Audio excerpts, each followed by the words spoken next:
大家好，我是娇妈。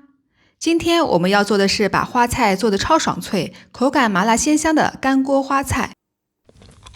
接下来让我们一起看看这道菜的做法吧。我们先来看看需要哪些食材。准备半颗花菜，差不多370克。然后是已经切成薄片的70克五花肉。接着是2勺生抽和1勺蚝油。随后是1点白糖和1点孜然。接着是1个小米椒和6个蒜粒。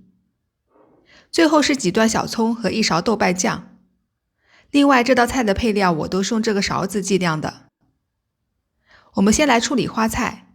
拿一把剪刀把花菜剪小。花菜用剪刀剪比刀切更好一点，剪刀剪不容易把花菜剪碎。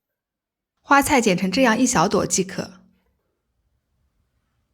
接着我们把剪好的花菜放入水中，用清水将花菜洗干净。洗干净的花菜装入到盘子中。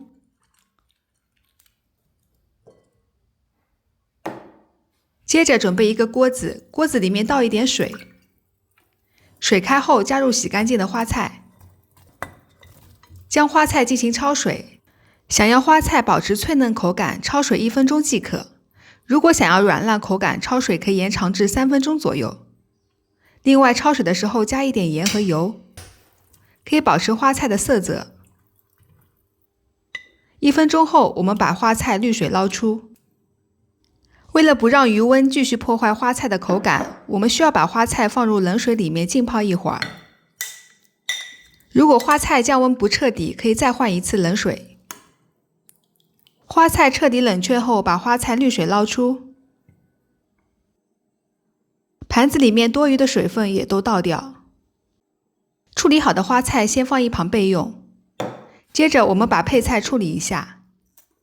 小米椒洗干净后，用剪刀剪成小圈圈。接着把小米椒先放一旁备用。随后我们来处理大蒜。大蒜先切成片，然后再慢慢剁成蒜末。切好的蒜末装入到小碗中，放一旁备用。接着我们来调一碗酱汁。小碗中加入2勺生抽、1勺豆瓣酱，还有1勺蚝油和一点点提鲜用的白糖。用勺子搅拌均匀。接着准备开始烹饪啦。热锅冷油，锅内倒入1点油，让整个锅底都沾满油。油有点温热后加入五花肉，用中小火翻炒五花肉。五花肉炒到油脂析出，有一点点焦黄后改小火，然后加入小米椒以及切好的蒜末，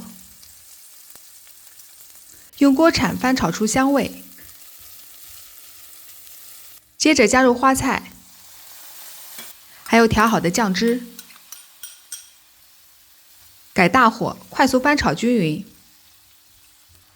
花菜都裹上酱汁的颜色后，我们继续加入提前准备好的小葱段，以及撒一点点孜然粉。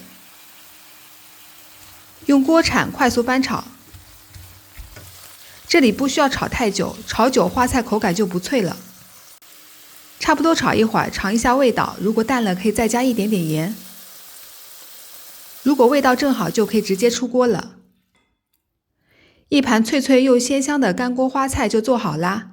看到这里，相信你也已经学会这道美味又快手的家常菜啦。最后感谢各位收看，我们下期再见。